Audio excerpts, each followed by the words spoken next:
Terima kasih atas waktu yang telah diberikan. Di sini kami akan mempresentasikan UAS kami dari mata kuliah Analisis Pengelolaan Spasial, yang mana dengan judul Pemetaan Titik Api dan Curah Hujan di Wilayah Pulang Pisau.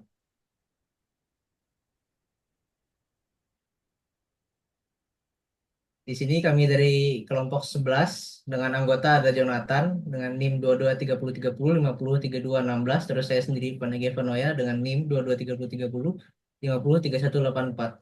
Lalu ada Eris Posetiawan Putra dengan NIM 2230 Lalu ada Carlo Roland dengan NIM 223030 Lalu yang terakhir ada Elderos Pilon dengan NIM 2230 20 50 3143. Selanjutnya,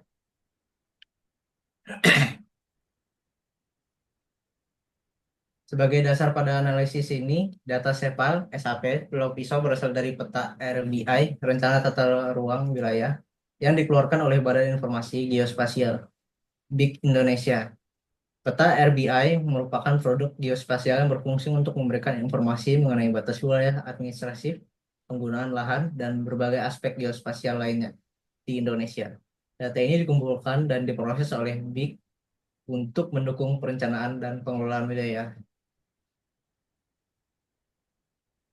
Kemudian selanjutnya di sini masuk pada pembahasan tugas yang pertama, yaitu melakukan pemetaan titik api di kawasan Pulang Pisau. Selanjutnya, pada kegiatan pemetaan ini dilakukan di wilayah Pulang Pisau untuk mengetahui penyebaran spasial titik api yang muncul selama periode April 2024 hingga April 2025 sebagai dasar dalam upaya mitigasi dan mengelola risiko kebakaran lahan. Dalam pembahasan tugas ini bertujuan untuk memperoleh gambaran awal mengenai sebaran titik-titik api atau hotspot di wilayah tersebut. Pemetaan ini menjadi langkah dasar yang mengidentifikasi wilayah-wilayah yang rentan mengalami kebakaran lahan. Kemudian pengolahan data yang dilakukan ditemukan bahwa terdapat 447 kejadian titik api di wilayah Pulau Pisau selama kurun waktu tersebut. Selanjutnya, selanjutnya adalah data yang digunakan atau sumber data. Data yang digunakan dalam pemetaan ini bersumber dari NASA Firm dan sebuah yaitu platform media data titik api yang dikelola oleh NASA. Firm memanfaatkan citra satelit dari sensor MODIS dan FIIRS untuk mendeteksi keberadaan titik panas hotspot yang berpotensi merupakan kejadian kebakaran. Data ini mencakup wilayah Indonesia secara keseluruhan, dan untuk penelitian ini difokuskan pada daerah Pulau Pisau saja. Periode data yang telah diambil seperti yang sudah dijelaskan yaitu April 2024 hingga April 2025, sehingga memungkinkan untuk dilakukan analisis spasial temporal yang mengenai distribusi serta tren kejadian kebakaran selama 1 tahun ini.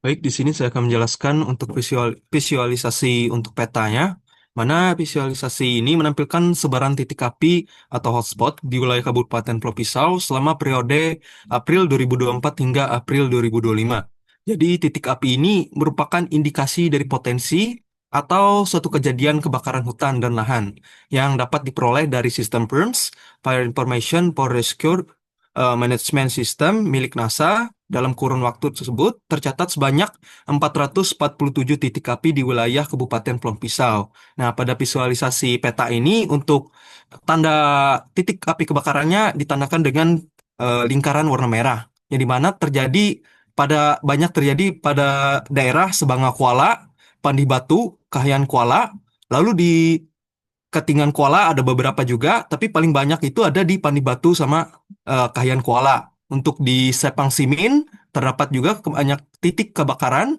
Habis itu di Jekan Raya, Sebangau, dan paling dikit itu ada di Mandawai. Jadi di Mandawai itu tidak ada titik api pada periode April 2024 hingga April 2025 ini. Selanjutnya.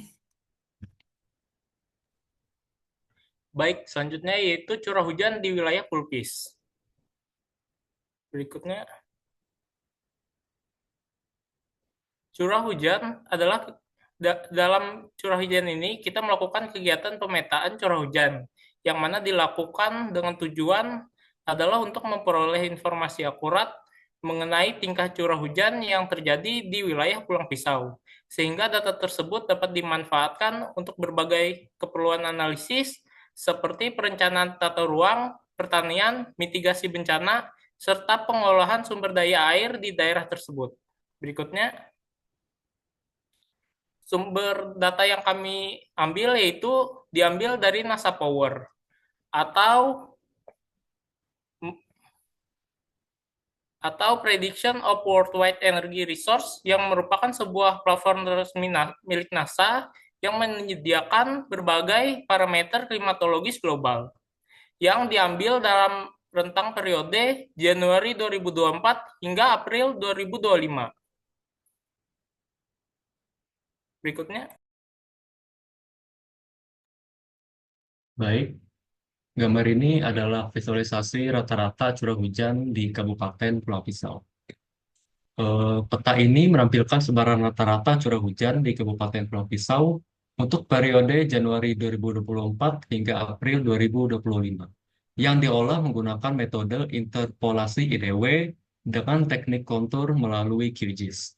Nilai curah hujan diperoleh dari 8 kecamatan berdasarkan data satelit NASA Power. Berdasarkan visualisasi ini, nilai kontur curah hujan tertinggi secara spasial ditemukan di bagian tengah hingga bagian timur, khususnya di sekitar Kecamatan Maliku dan Kahayan Hilir, dengan angka mencapai 114,16 mm. Ini menandakan bahwa area tersebut secara rata-rata menerima curah hujan lebih tinggi dibanding wilayah lain. Sementara itu, titik curah hujan tertinggi secara individu terletak di wilayah Sabang Kuala yang ditunjukkan oleh warna kuning terang dengan nilai sekitar 13,94 mm. Namun nilai kontur rata-ratanya lebih tinggi, yaitu 114,03. Wilayah lain seperti Kahayan Kuala dan Bernama Tinggang menunjukkan curah hujan menengah, sedangkan bagian barat daya seperti Pandi Batu dan sebagian barat Maluku memiliki curah hujan yang lebih rendah. Sebaran ini menunjukkan adanya perbedaan spasial yang kompleks dan tidak selalu linear, kemungkinan dipengaruhi oleh faktor topografi, arah angin, dan kondisi geografis setempat. Next.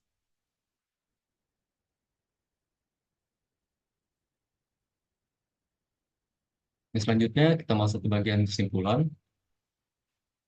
Berdasarkan analisis spasial dan temporal terhadap data titik api dan curah hujan di Kabupaten Pulau Pisau selama periode April 2024 hingga April 2025, tercatat sebanyak 447 kejadian titik api. Sebagian besar titik api ditemukan di wilayah dengan curah hujan rendah, khususnya di Kecamatan Sebangal Kuala, Pandi Batu, dan Kahayan Kuala.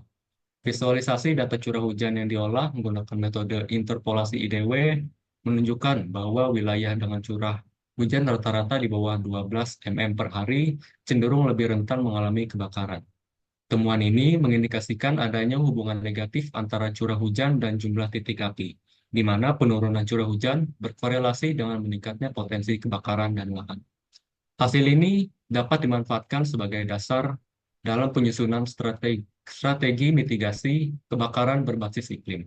Dengan pemantauan curah hujan secara berkala dan pemetaan zona rawan kebakaran, pemerintah daerah dapat mengembangkan sistem peringatan dini serta penanganan kebakaran yang lebih responsif dan efektif.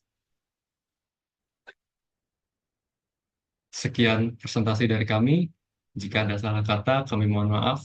Dan atas perhatiannya kami ucapkan terima kasih.